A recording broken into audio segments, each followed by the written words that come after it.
Super. Thank you so much, Lindsay. I am Meredith Roddy from Beadalon and Artistic Wire. Welcome to class today. This is another Beadalon class for the Michaels Community Classroom.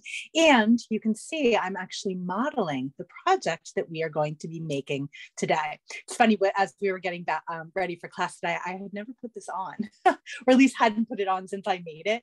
And I put it on this morning. I was like, all right, it works. I'm really excited that we're going to be teaching this class today, and hopefully everybody will really enjoy it as well. Finn is here with me. For those of you who know, he will come and make an appearance. I think he wants to come out and wag his tail for everybody really quickly. But this is the class that we are going to be making today. It is an incredibly versatile project. And as we go along, I'm going to talk about all of the different, well, some of the different variations that you might want to incorporate into your design. But keep in mind that this class is being recorded. So if there's something that isn't quite clear or something that you're going to need to go back over and over again, not to worry, the class will be posted in 24 to 48 hours over on the Michaels YouTube channel. Let's see what else to mention. Lindsay's going to post the instructions in case you need to see them as we're going along. So kind of a particular project with a lot of different steps, not hard at all, but a lot of things to keep in mind. And I did cooking show style it because it's very repetitive. So I do have many of the steps already pre-planned for us today. Welcome all of the beauty friends. I see a lot of people who I know in here. Welcome. Let me know if this is your first class with me though. For those of you, I recognize your names. I know who's been here before, but please, if this is your first class, please in the chat, go ahead and say hi and let me know. Let me know it's your first class. Also in the chat, please feel free to ask any questions. I'm going to try very hard to keep up with the questions as I'm teaching, but if there's something that maybe goes by too quickly because there's a lot scrolling along, just give me a little nudge again and ask your question again, and then I will be able to answer it. So I think that's all I have for the forward-facing camera. Lindsay, if you want to go ahead and turn us around, we can get started talking about not some, but all of the things that we are going to need to make our project today. This is my project in works, because like I said, there are a lot of different steps and I have a lot of things pre-done. So this is our project in the works. So let's go over our materials for today. We are going to need glass beads or gemstone beads in 5 different sizes. I've used the beads that come on the cards. Let's see if I can grab the right one here. Where is my card? Okay, this is fun. So they're the ones that come with 4 to a card, right? I have, I've of course cut 3 from the 4 off already, but these are the beads that I'm using today, these glass beads. And here, for anybody who needs a little reminder, this is the part number. I'm just looking to see what Finn is doing over behind my shoulder. This is the part number here. But again, there are so many different variations that you can do on this project. I'm using Rondelles. You can also do this project with, actually these are also Rondelles, but this is the second colorway that I showed or that I prepared, and I'm going to bring this into camera a bunch of times, mostly because I really like the way the one that is around my neck right now looks. I'll probably take it off and show it as well, with a little bit more of a close-up. But you can use rounds, you can use gemstones, you can use crystals. Really, the technique, once you get it, can be adapted for all different sizes, all different shapes, all different colors of beads that are in your stash. And I love a project like that because we all have so many beads in our stash. And as much as we love buying new beads, sometimes it's nice to be able to raid what we have and put them together in a project. Another bead that I have for my focal point is this really fun pave bead. These are also on the bead wall in Michael's. I, of course, used all of the ones that I have in the necklace that I am wearing, but I have a couple of extras, so we'll be able to use those for our project today as well. Additionally, we are going to need some size 8 seed beads from, of course, my favorite seed bead friends at John Bead. Size 8s, you can use 11s. If you want, you could use 6s. Every different seed bead that you use is going to give a slightly different look. But the most important thing that these seed beads are doing, they're actually more function than form in this case, because what they are going to do is buffer the chain on both sides. And we'll see once we get into the construction exactly what that means and how that manifests itself. But you want to make sure that depending on what chain you're using, those beads just won't go through that chain. Okay, so I'm using size 8s in silver, metallic silver. Again, any color of your choosing, your choice. Okay, let's see what else is on my list. Ooh, we're also going to need a whole bunch of head pins. My head pins happen to have little balls on the ends of them, but you don't have to have head pins that have balls on them. You don't have to have silver head pins. I feel like I'm going to start repeating myself a lot with the use whatever you want or whatever you have on hand for this project. But I don't think that the point can be made too often. Okay, so yes, head pins or ball pins, depending on what you have. And then we will also need some eye pins. Now, if you don't have eye pins, that's totally fine. You can use some 20 gauge wire or 22 gauge wire, either German style wire or artistic wire, and make your own eye pins. But for this project, I happen to have a lot of eye pins and I don't use them very often. I don't know why. It's just not one of those things, not one of those findings that I find myself reaching for that much. Either I'm using a head pin, I'm using my own head pin, I'm doing wire wrapping. So an opportunity to use some of the eye pins that I have in my stash. And the difference, very quickly before we move on, between a head pin and an eye pin, I just want to move this out of frame really quickly. You can see the eye pin comes with a loop. My eye pin keeps switching around. Comes with a loop already made. So if you don't have an eye pin, you could take a head pin and turn it into an eye pin. But we are going to be linking some things together. So eye pin, head pin, just in case you need a refresher on that. All right, what else do we need? We're going to need some chain. So I am using 2 millimeter cable chain, but on my actual necklace, I used chain that had larger links. Let me take this off and show it so everybody can see. And the part number for this chain is in the instructions, so you can see the differences in the chains. Okay, but you could use chain with bigger links. I don't think you could use chain with too much smaller links because you need to make sure that your head pins and your eye pins will fit through. And a very good comment just came through on the chat, which our live viewers can see. And if you're watching on the replay, you wouldn't be able to see, but I do want to mention, Peggy said, probably don't use a lot of eye pins because you can't match the size of the eye. That is definitely one reason. I'm going to talk a little bit about making simple loops today and working through that challenge. But yes, that is definitely a challenge. So all different kinds of chain that you could use. If you don't have the particular chain that is called for in the instructions, very easy to substitute. And then the last finding that we are going to need, or the last group of findings, are from the Beadalon variety pack. From here, I'm just going to grab a tag, a couple of jump rings, and a clasp. So if you have a tag, a couple of jump rings, and a clasp from a different source, awesome, can use those in this project as well. Tools that we are going to need today. First tool that we are going to need is a and this is in no particular order, a wire straightener, okay?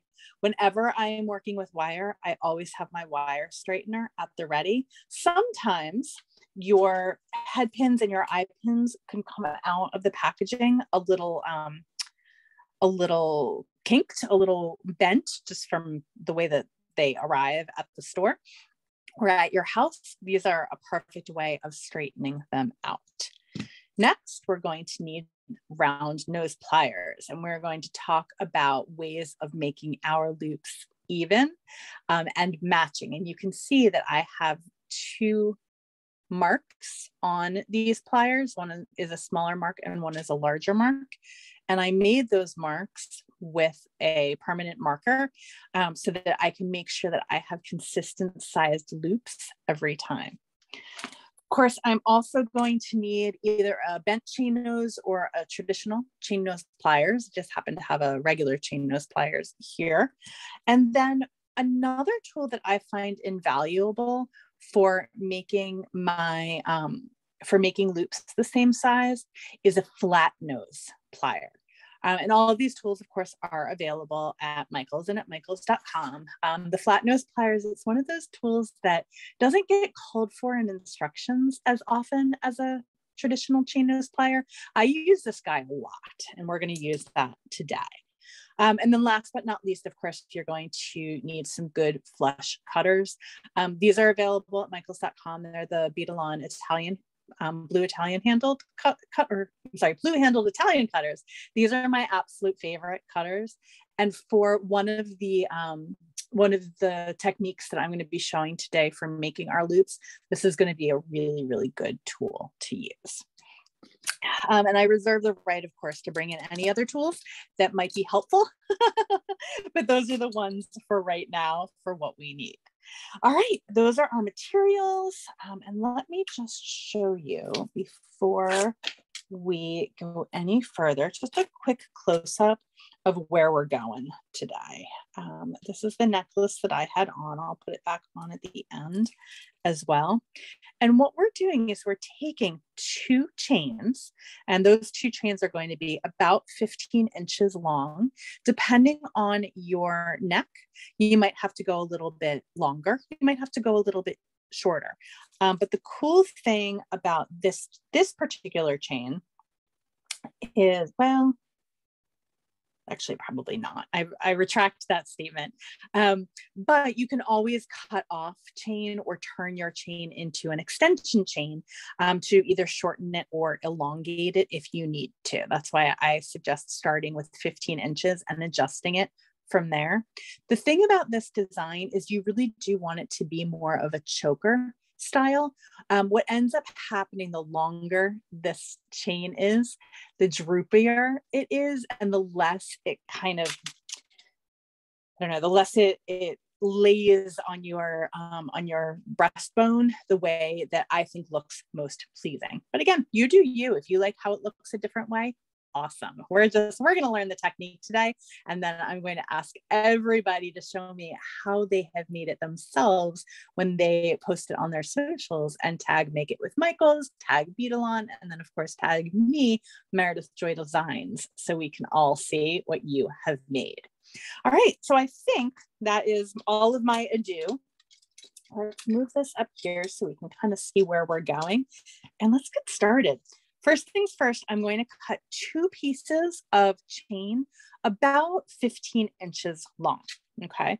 So I'm going to take down to my measuring device here, and I'm going to do one piece. And I'm just cutting that with my cutters. And then what I like to do whenever I'm working with chain is take a head pin and thread it through the end loops. So I've got one end loop here and one end loop here. And then, let's see if I can do this still in camera. Probably not. I'm going to lift this up, and this way I can make sure that when I cut that second piece, it's going to be the same size. Okay, so I'm going to go ahead and do that. And then the next thing that I need to do is to make sure that I have a center loop, because we are going to be attaching our center component. Where's my, which here I have done in a different color just so that we can know that that's the center. The center component goes through that center loop. So we need to identify and just make sure that our loops are even. So to do that, I'm going to take just one of the chains and put one loop, or each loop on the end, in that head pin, and just lift this up and make sure that I just have one loop down here at the bottom. So bear with me for 1 second. Let's double check and see. Sometimes it's a little tough to make sure, but yep, okay. I have one loop at the bottom there. It's a tough angle, but you'll just have to trust me. And then I'm going to take my other one too, just to double check, because maybe I'm off by a ring. I just want to make sure that these chains are even. So let's go ahead and do this. And this. And this one even also. Again, tough angle, but yep, okay. I have 2 loops in the middle. Perfect. All right. Always good to double check beforehand. Okay, so I'm just going to lay both of those chains out, because I'm going to be working on them simultaneously. And our first step is to do that very center dangle. And onto that center dangle, what I'm going to do is I'm going to take a head pin and I'm going to string on, put my little beads here in place. And in all of my containers, I have 4mm rounds. I have 6mm rounds. I have 6mm bicones. I have 8mm rounds. And I have 10mm rondelles. Okay, lots of words, lots of different kinds of beads. And I believe I called these 2 rounds, but I really meant to call them rondelles. What's the difference? A round is round, and a rondelle is more of an oval shape. So it's more, well, yes, it is an oval shape. So you can see this guy on my left is round. This guy on my right is an oval shape. You want to use all rounds? Awesome. All rondelles? Perfectly fabulous for this design. Okay, so first things first, we are going to take one 6mm bicone and one 8/0 seed bead. So I've got my seed beads back here. Just going to put a couple right here. One 8/0 seed bead. And now what I need to do is re-find the center point on each of the chains.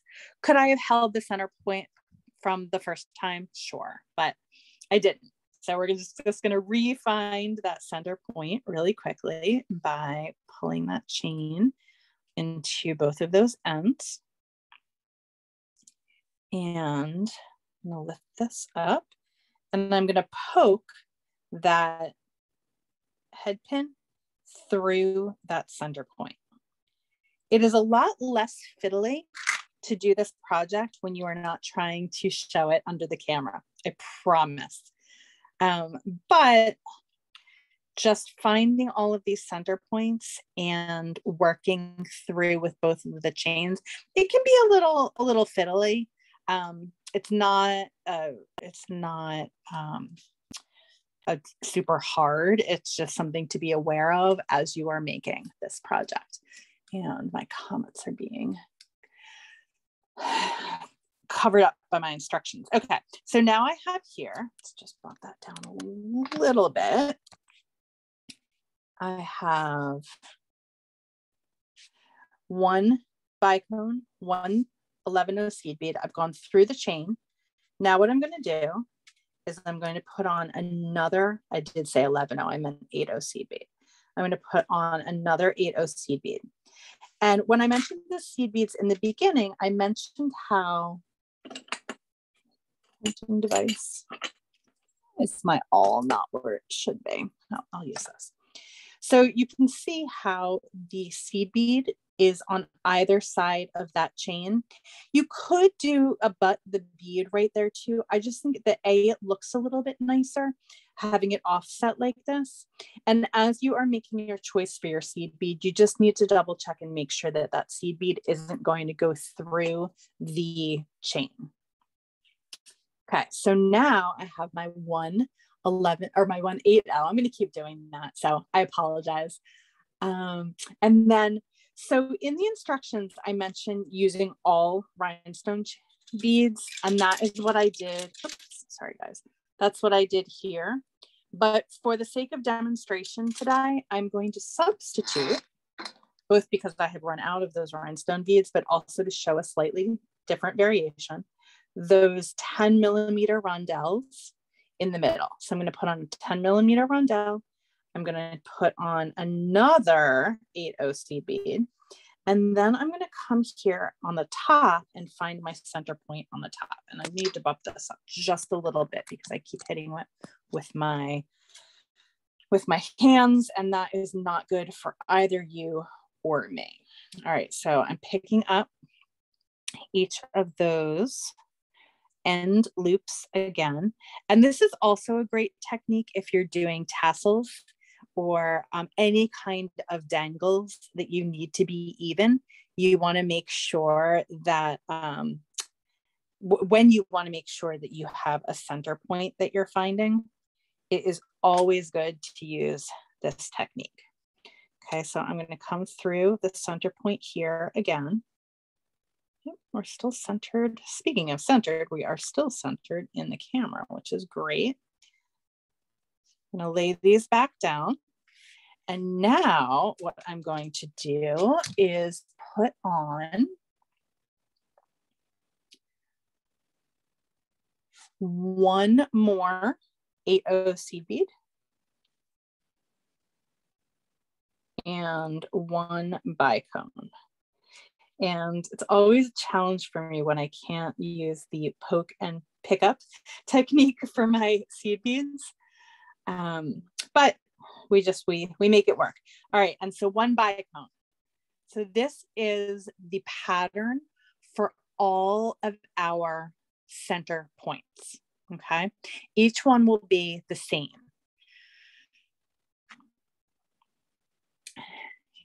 Before we start stringing anything else, we're going to turn this into a loop, okay? And this is where we're going to start talking about those different loops that I mentioned in the beginning.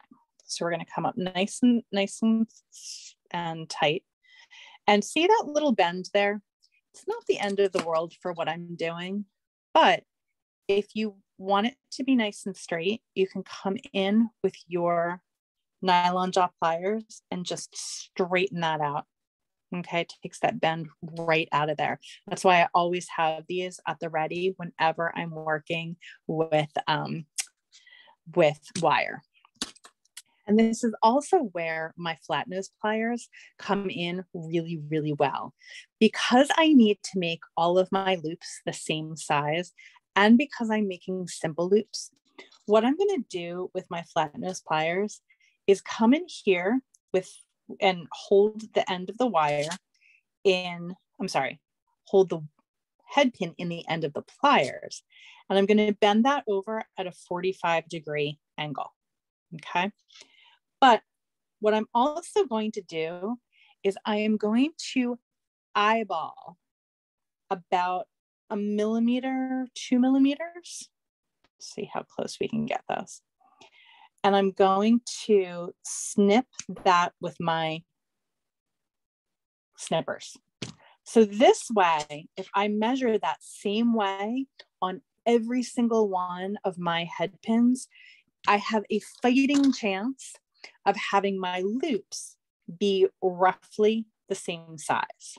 Now, I was using a different pair of round nose pliers when I was doing this earlier. So I'm just going to bring these guys over here. My my loop, or my mark, is a little faded. And literally all I do to make this mark is draw on it with my Sharpie. It's not going to stay forever because it's on metal, but you just remark it once it starts fading, right? And now I have a fighting chance of having all of my loops be roughly the same size. So to make this loop, what I'm going to do is I'm going to hold on to the end of the wire at that mark in the pliers and gently start rotating my wrist. Okay, you can see I'm just using little movements like this. And then when I have it mostly over, I'm going to I'm going to have to do that again. But I'm going to reposition that pliers so that I'm continuing just to very gently bring that loop around so that it meets its mate on the other side and it turns into a circle. Okay. So that is the very first one in the middle. But what I'm going to do now is I'm going to come over to my sample piece, which I put to the side, and this is here it is. Okay, so this is my necklace and this is the sample piece. And we're going to do that 2 more times. Okay, so we're going to pretend like I just did the middle one. And again, I put that in a different color just so that we can really see the symmetry of everything. And I've done 1, 2, 3, 4, 5 on this side, and 1, 2, 3, and I'm going to do 4 and 5. I'm going to show how I get them evenly spaced as well. So let's go ahead and do that 2 more times. We're going to go ahead and take that head pin, and we're going to pick up, let's move my beads back into place. We're going to do a 6mm Bicone. And we are going to do a size 8 seed bead. And we're going to come in here. And on my original necklace, I counted 6 links in between. On my new necklace, because my chain is a little bit smaller, I'm counting 8 links in between. You almost always want to count an even number of links because one link is going to lay like this and one link is going to lay like this, right? So this way, this way, this way, this way, this way. And you want all of your loops to be going through the same direction of links. So I'm going to come down here and I'm going to count. And sometimes you have to, if you roll the chain a little bit, it helps. 2, 4, 6, 8. And if it isn't perfect, I don't worry about it too much. 2, 4, 6, 8. Because it is generally going to lay nicely no matter what. A couple things to be aware of, and I've done this, which is why I'm mentioning it. You want to make sure, just double check that all of your head pin ends are on one side and all of your loop ends are on the other side. Have I done it wrong? Sure have. You just cut it apart and do it again. It's a little frustrating. You laugh at yourself. So then one size 8, that one's too small. Constantly measuring my beads against each other in this project. Another size 8. And then same thing up top.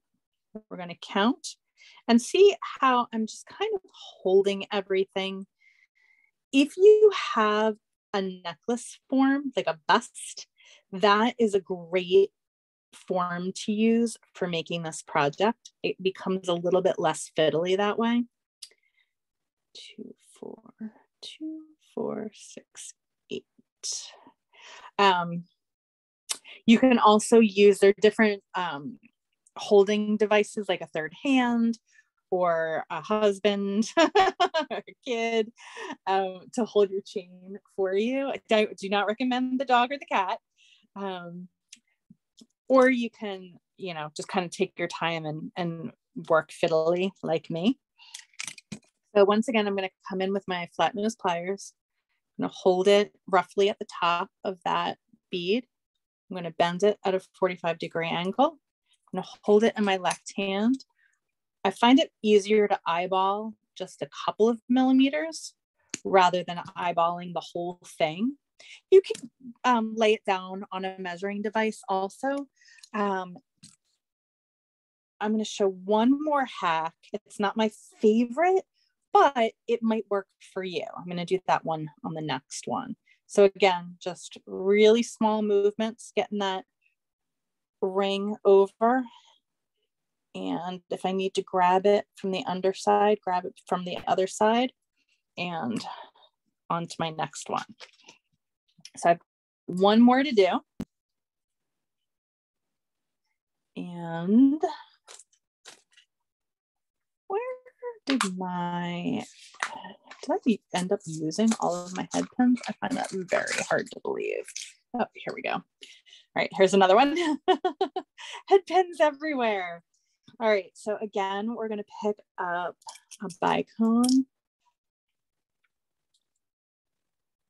a size 8 seed bead, and I'm going to come over and I'm going to count 2, 4, 6, 8, send this through, and I'm going to come and pick up my size 11,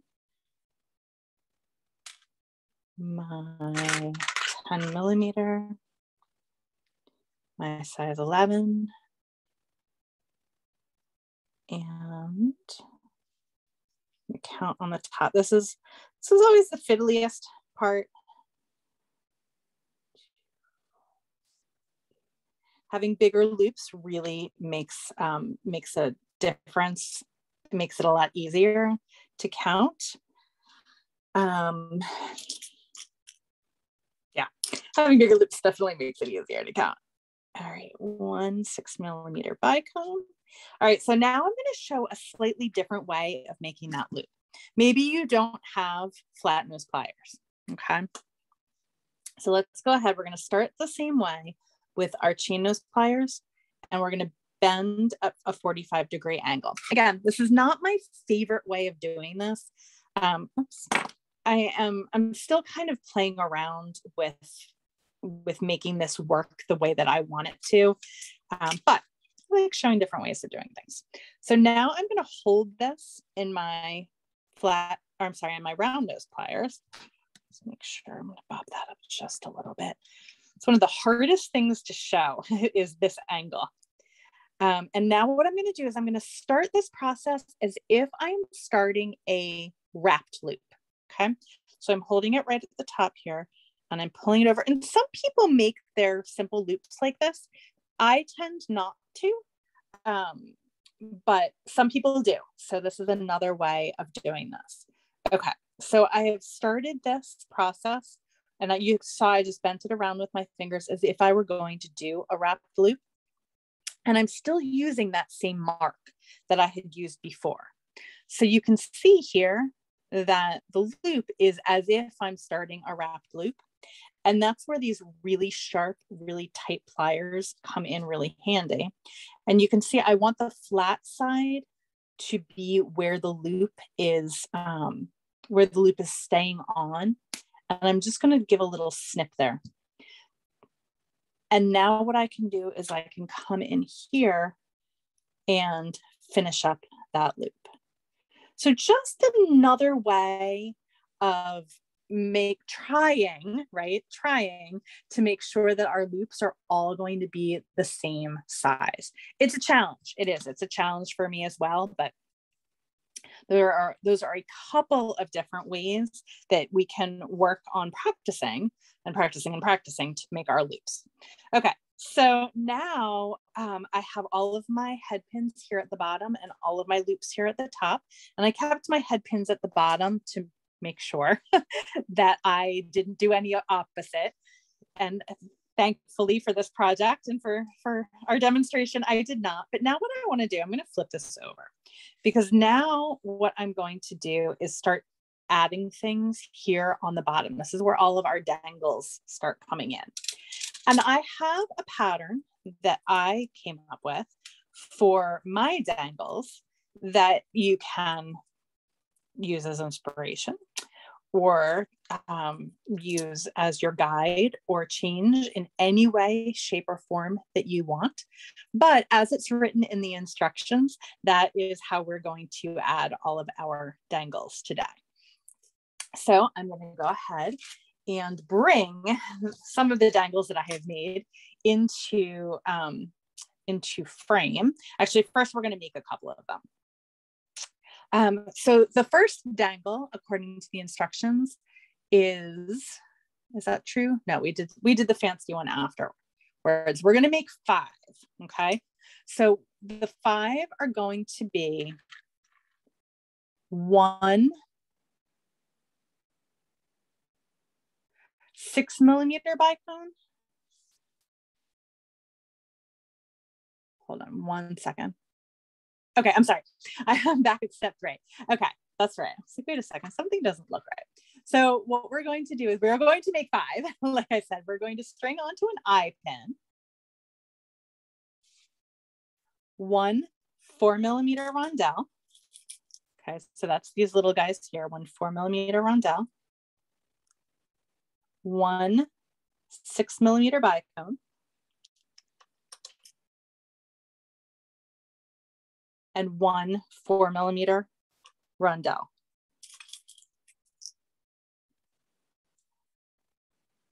Okay, and we are going to use one of those 2 techniques that we just did to make a loop on this other side. Okay, so which one should I do? I think that I'm going to show, let me show this one again, because we showed that other one a couple times. So I'm going to come in here with my chain nose pliers. And I like to make sure when I'm doing things with eye pins, to make sure that the loop is either on the same plane or the exact opposite plane of the one that is already there. So in this case, I'm going to put it on the same plane. I just think that it looks nicer.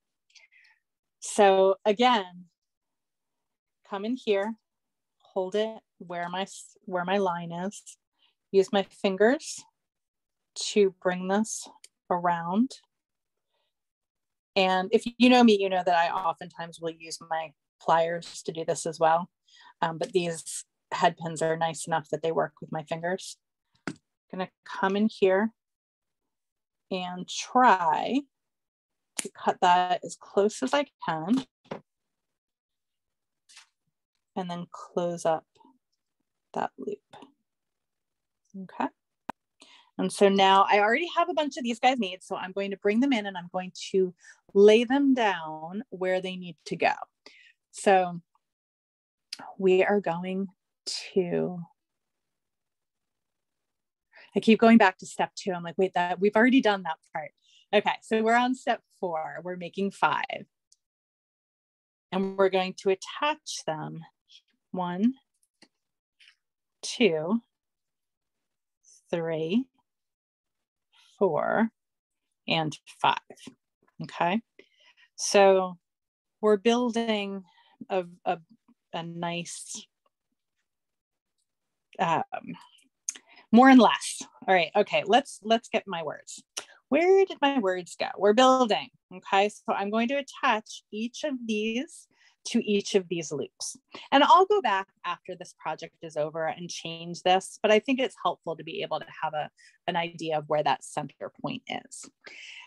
And for anyone who needs a little reminder of how to open and close or how to attach these different loops, let's see if I can do this without getting everything too out of the way. The way that you open and close your loops is by gently holding the side and twisting it toward you. You never want to break that plane of the loop. You just want to hold on to it and gently twist it toward you. Then put whatever it is that you're linking inside and just gently close that back down again. Okay.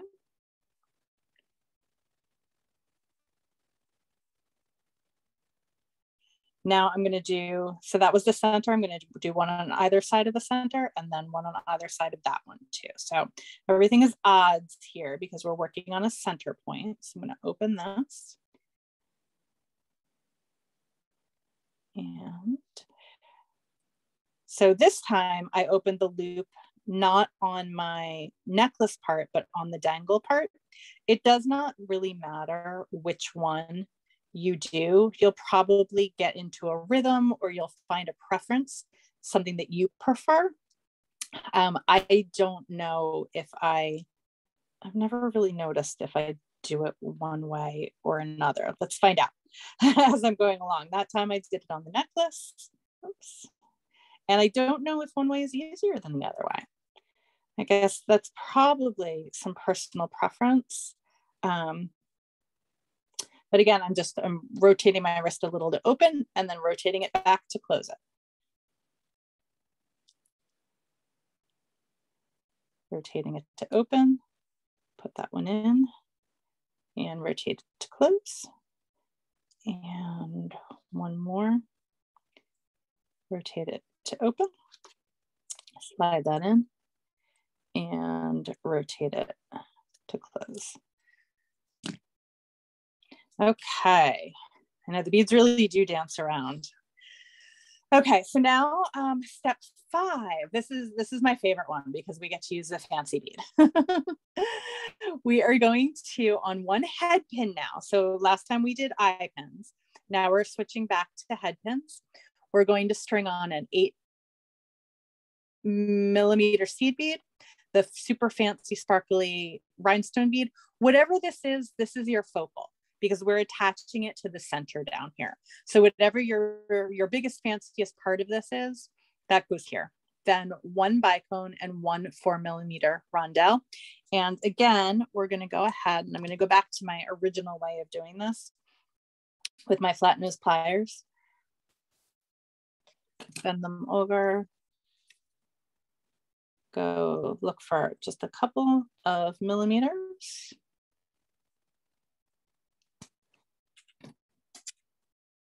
And so when I have all my pliers all lined up here in a row, all my ducks in a row, except I keep grabbing the one that doesn't have the right markings on it. And again, just a little twists of my wrist and just double checking to make sure. And then I'm going to go ahead and open this up and slide it onto the middle. I like doing it with kind of building it the way that I'm showing in class today.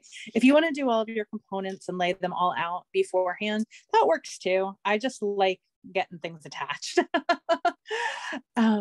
Okay, so that was step 5. Now we're on to step 6. We're going to make 2 onto a head pin. We're going to string one 8mm rondelle, one 6mm bicone, and one 4mm rondelle. And I've actually already made these 2. So these 2 are already made, and I'm going to go ahead and attach them on either side of that center point. So I'm going to go ahead and I think it's easier for me to open the dangles and then just slide them right on to the necklace. Or is it? Come on, little dangle. And if your dangle doesn't go on the first time, try again. Maybe you didn't open it up quite as much as it needed to. So just scooch it open just a little bit more. and come in and close that up. I'm going to go ahead and do that on that next one as well. Open it up and close it up here. Okay. And let's see, now what is my next step? I'm also now going to make 2, and those are going to be 1 millimeter. Yeah, okay. Just want to make sure that I'm grabbing the right ones. Probably could have done this a little bit easier. This one is going to be 1 8 millimeter Rondelle and 1 6 millimeter Bicone.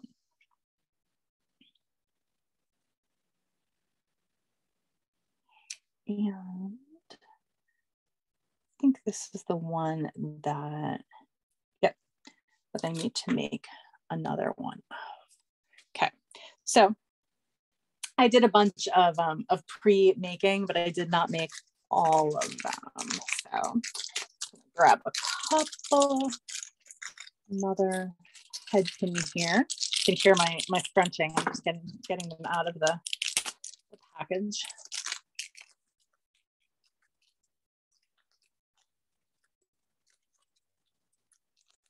Make sure that I am doing the right ones. And you can, well, I just did it with my fingers, but we'll just, for fun, we'll pretend that this came out really bent from the package.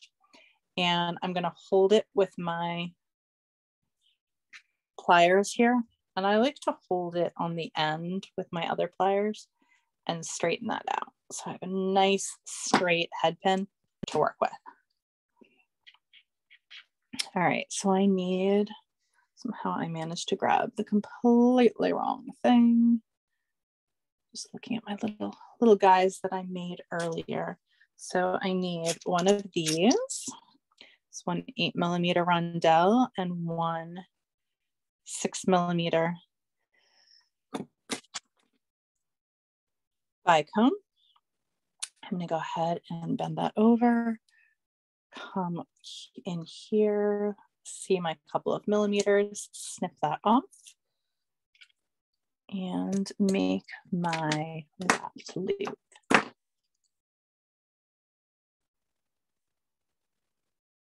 I'm sorry, make my simple loop. Very much used to making wrapped loops. It is something that I make much more often.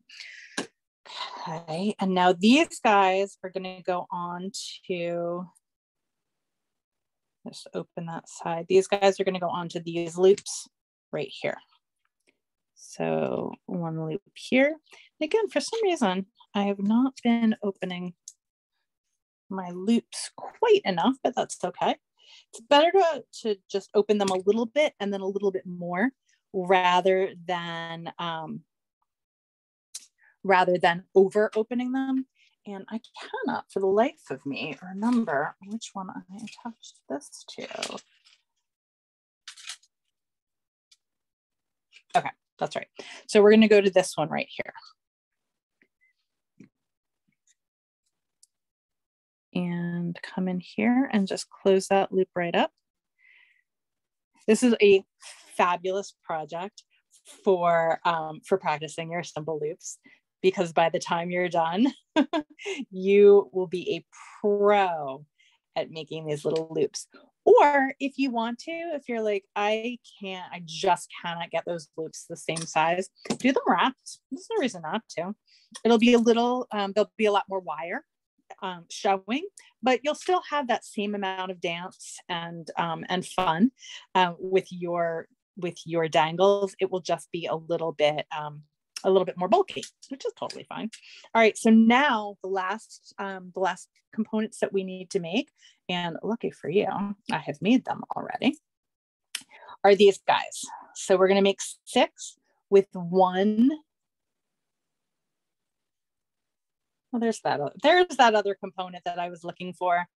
We're going to make 6 with 1 8 millimeter Rondelle and 1 6 millimeter Rondelle. So I've made those already. Those are all on head pins. And now all we need to do is attach these 6 to our 6 remaining loops. So 1, 2, 3, 4, 5, 6. So I'm going to do that real quick. And you can kind of see once you get up to speed that this necklace can actually be made up pretty quickly. The toughest part for me is just keeping straight which components go where. And could I have made it a little bit easier and more uniform? Sure. But I like the way that all of the different sizes all play together. I think it does make just very subtle differences in how the beads are going to look and play together. So just real quick, get all of these guys up. And if I were doing this not for demonstrating, I would probably, just hold this up to my face and not even worry about putting everything back down again. Another really good comment in the chat for our live viewers. This is a great day of very fancy party, like a prom, or even I always see this as a bridal necklace, but a prom, anything formal or fancy, by changing the colors, I think makes for a really, really pretty design. All right, so now we have the majority of our design here. We just have to finish it up. And to do that, what we need to do is we need to bring our chain together on both sides. I want to make sure that it's not crossed. Okay, so chain on this side here, and then chain on this side here. And what I'm going to do is I'm going to grab a ring from my Beadalon Findings Variety Pack. And there are a bunch of different sized rings in here. I'm going to take the medium size, or is this the smallest size? This might be the smallest size. Let's see if this one works nicely for us. And same way that we open those loops, we're going to open our jump rings. See if maybe we can even get that in focus. I'm going to have to bring everything out of the back to get that in focus. Bear with me for 1 second. We want to, oops, all right, let's try that again. Let's move this out of the way and grab a jump ring and actually look to see where the split is this time. There we go. Okay, we're going to take 1 pliers on one side, 1 pliers on the other side, and we're going to twist it toward us. Okay.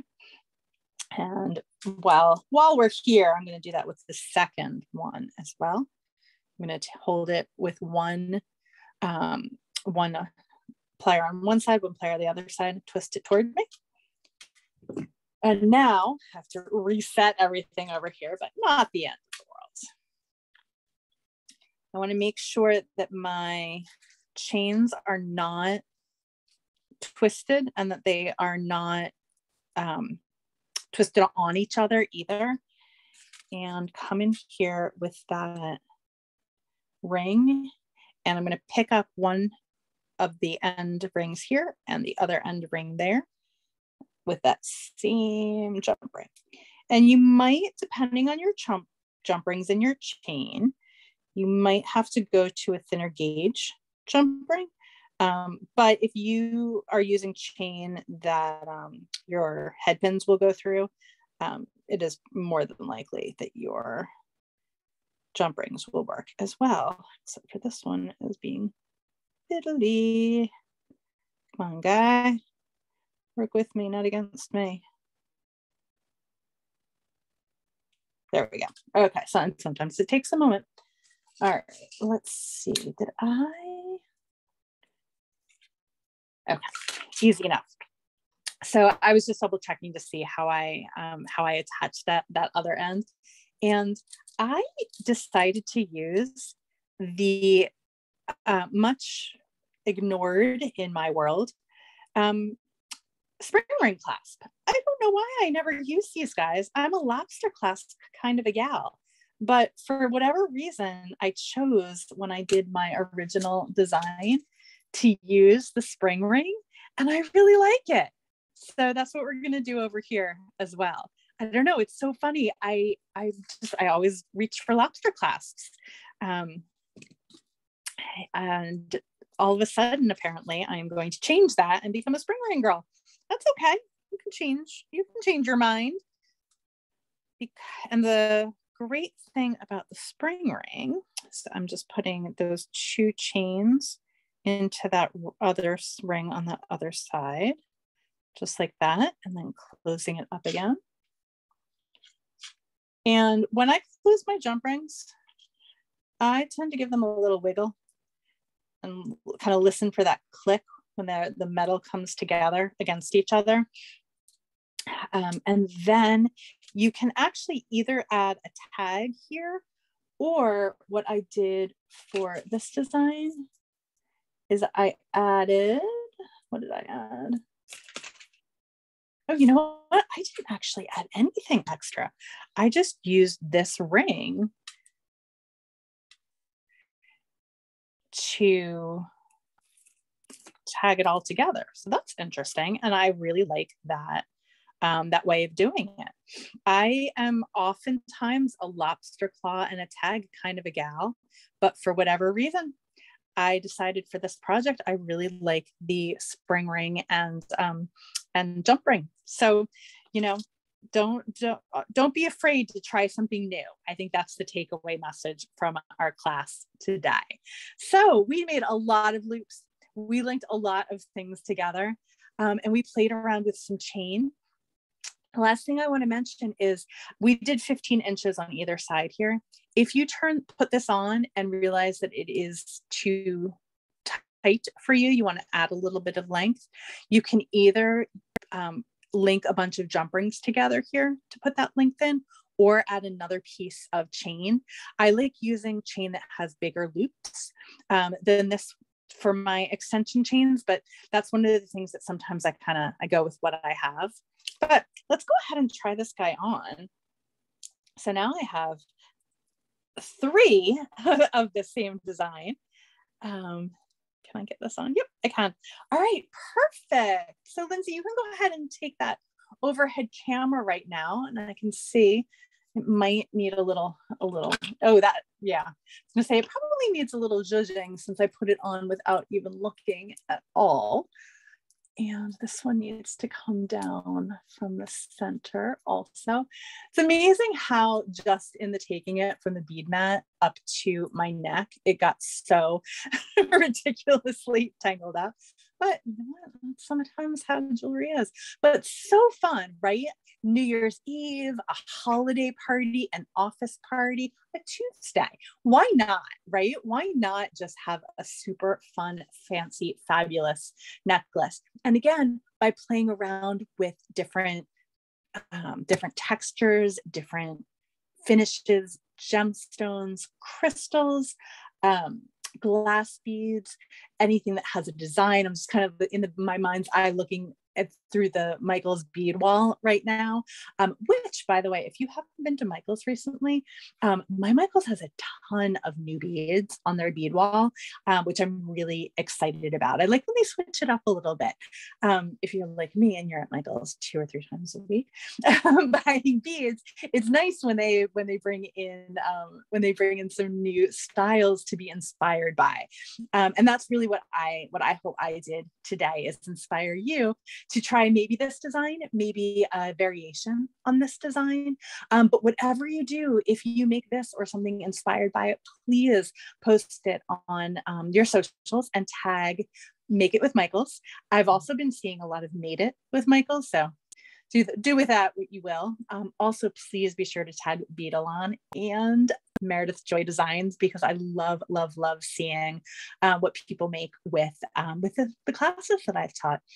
I won't be back on the Michaels Community Classroom until the end of April, but Sarah Lovecraft is going to be doing a bunch of Wednesday and Saturday classes coming up, and her projects, as you all know, and as always, are fantastic, and I'm really looking forward to seeing those as well. And be sure to head over to the Michaels website and find the class sections, because not only are there amazing jewelry making classes, but there are also really cool classes in all different craft media.